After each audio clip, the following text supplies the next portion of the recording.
Amigas, amigos, ¿cómo están? Bienvenidos a la edición del mediodía de RPP Televisión. Estamos ya miércoles 14 de marzo del año 2012. Marinés, ¿cómo estás? Buenas tardes. Muy bien, Ricardo. ¿Cómo están, amigos televidentes? Como siempre, es un placer acompañarlos. Lamentablemente las noticias hoy día son en realidad malas. Hemos tenido, por supuesto, ocasión en los días anteriores de ver cómo se preparaba ya una movilización antiminera, en realidad, no antiminera, sino contra la legislación del Ejecutivo que busca poner orden en este sector.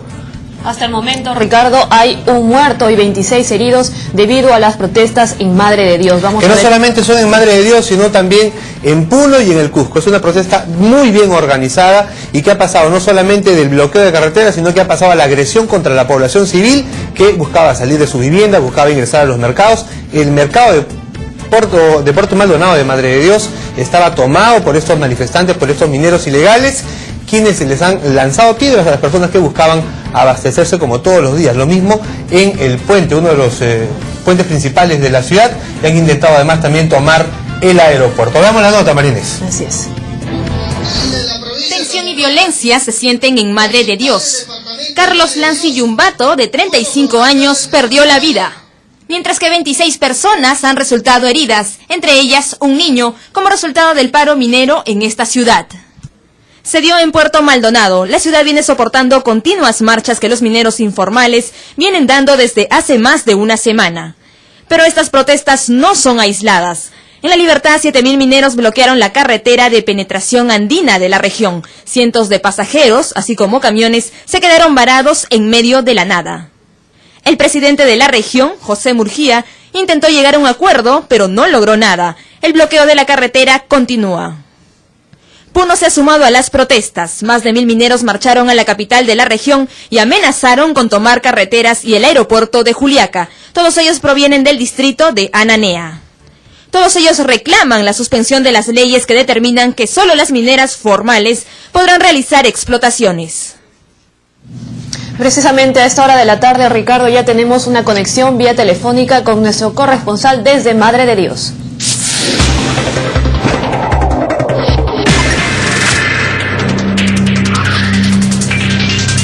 Víctor Pachari nos trae la información. Víctor, muy buenas tardes.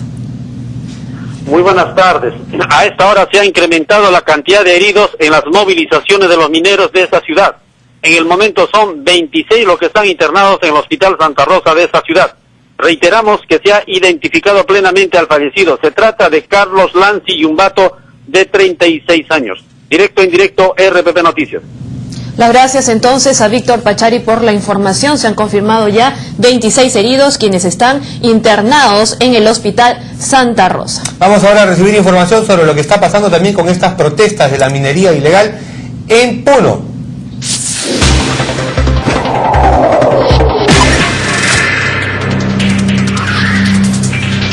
Blas Condori, adelante por favor con la información.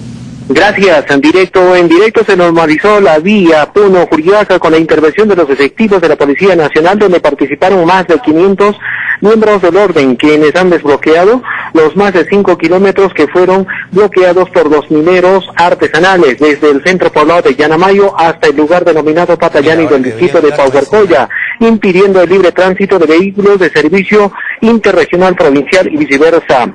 Se presentó un enfrentamiento en horas de la mañana.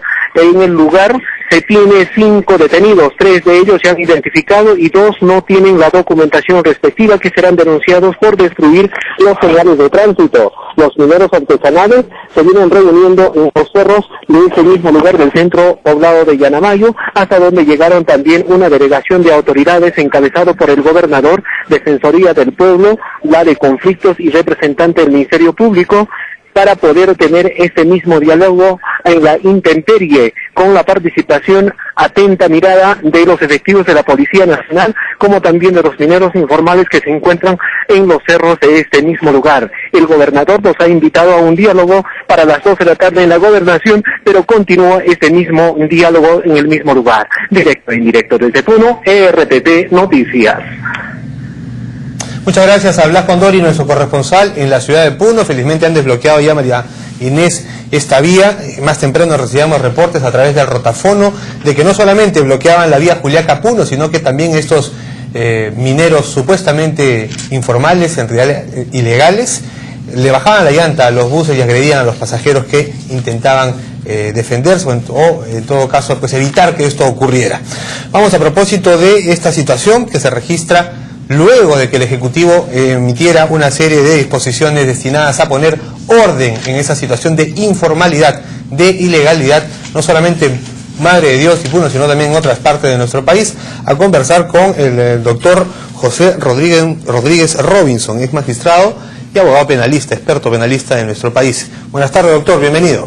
Muchísimas gracias, señor Ricardo Gómez. Buenas tardes. La queja principal, el reclamo principal de la minería informal, ilegal, es que esta legislación es demasiado dura con ellas, que los criminaliza y no les da tiempo, pese a que se está hablando de un año para precisamente la adecuación de estas personas.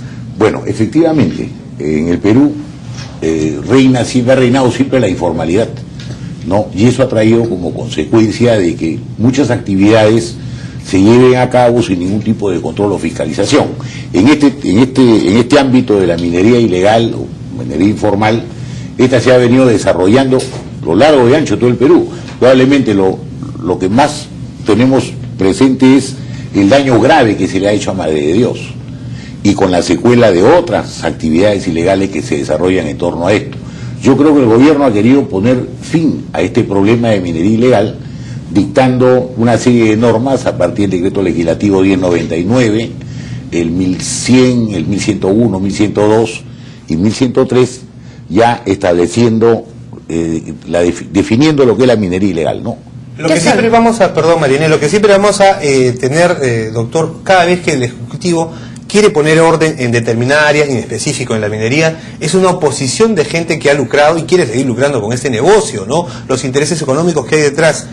Pero ¿qué es lo que pasa? Vamos a ver nuevamente cómo el gobierno peruano retrocede. ¿Qué se debe hacer? Bueno, esto ya es una decisión más política que penal. Pero desde la legalidad. Desde la legalidad, bueno, el Estado tiene mecanismos, declarar estado de emergencia. Yo creo que el enfrentamiento ya hubo una especie de adelanto, un anticipo con el tema de Conga. ¿Cuántos días tuvo tomada prácticamente la ciudad de Cajamarca? Y esto ya se veía venir porque ya venían saliendo sistemáticamente estos decretos legislativos tratando de organizar el país, ¿no? Pero esto tenía que hacerse, hay que hacerlo en algún momento. Acuérdense cómo era el centro de Lima antiguamente con los ambulantes, hasta que llegó un momento en que Lima quedó limpio. Igual va a ser esto.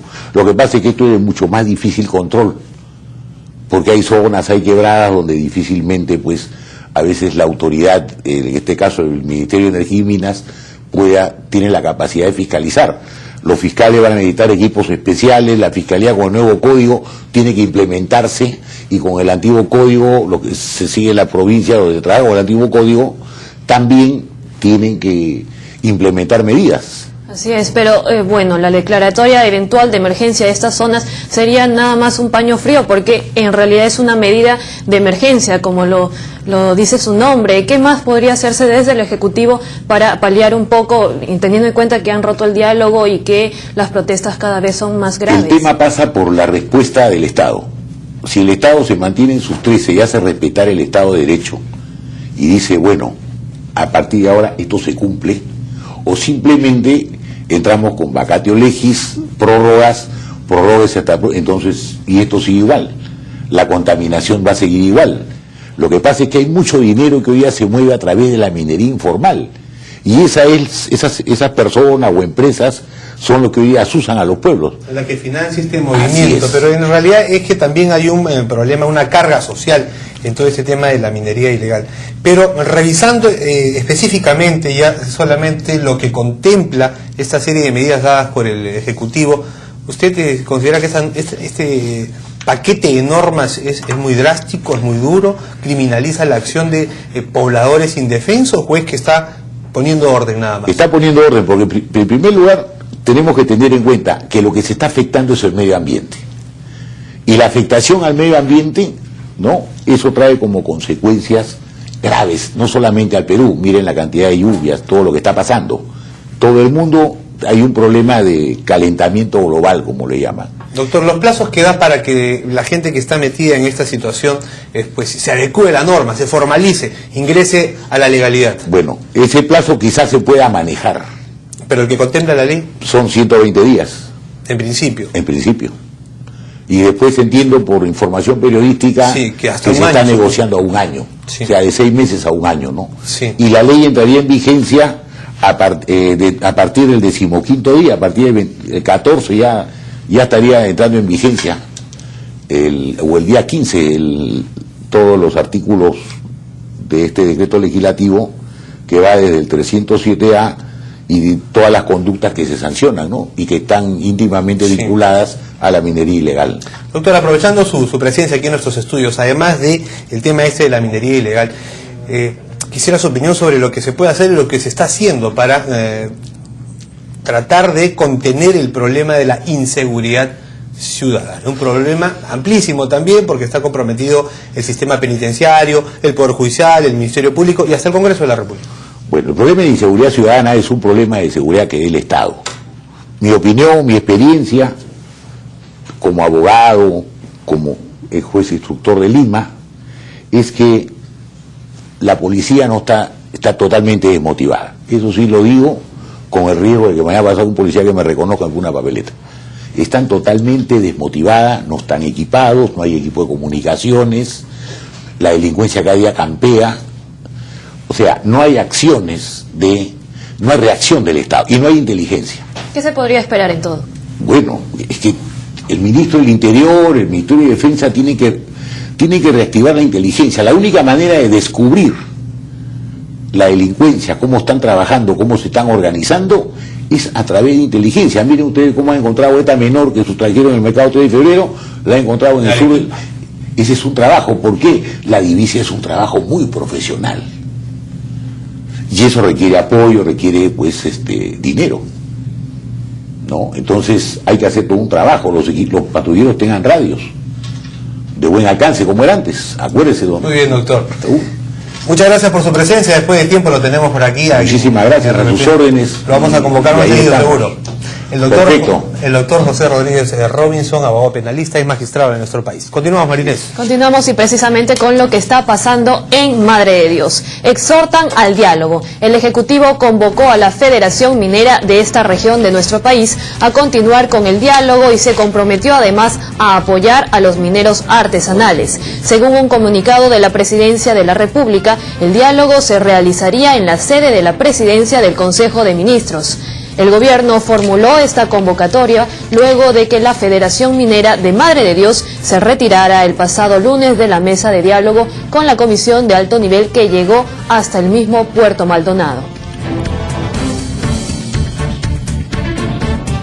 Bueno, y es momento, Marinés, ahora de compartir con nuestro público televidente las respuestas que nos dejan nuestros seguidores en la cuenta del Facebook de RPP a propósito de lo que está pasando en Madre de Dios, en la ciudad de Puerto Maldonado y otras regiones como Puno y el Cusco, también Trujillo, también afectado por este problema. ¿Qué se debe hacer en respuesta a esta situación? ¿Se puede declarar el estado de emergencia? ¿Se debería declarar el estado de emergencia en Madre de Dios por la huelga de los mineros ilegales? La respuesta de nuestro público televidente y seguidor en Facebook es la siguiente. Alfredo Núñez dice lo siguiente: creo que sí, porque incluso las clases escolares se han suspendido. No se puede permitir que los niños pierdan este año a causa de esta huelga. Recogemos la opinión de una usuaria de la red social de RPP Noticias, Susi Eva Salas. Nos indica que sí, porque están acabando con nuestra selva, malogrando la ciudad y se debe erradicar a los mineros, considera. Maki Córdoba nos dice lo siguiente: no se debería declarar el estado de emergencia, se debe más bien poner orden, porque si se declara la emergencia se malgasta el dinero, dice, priorizado para otras cosas. De otro lado, Melissa Zaire indica que sí se debería declarar en emergencia esta región de Puerto Maldonado, de Madre de Dios, porque es verdaderamente un campo de batalla. ¿Deberían estar aquí para darse cuenta o están esperando muertos?, se pregunta. Félix Francisco nos dice lo siguiente: la informalidad no es progreso, es atraso, y nuestro país no puede retroceder más. Mano dura para estos revoltosos y medidas drásticas también. Agradecemos entonces la participación de nuestros usuarios en Facebook, en Twitter también y en reporterow.com. Bueno, es momento de una pausa, regresamos con más aquí en el informativo de RPP Televisión. Volvemos.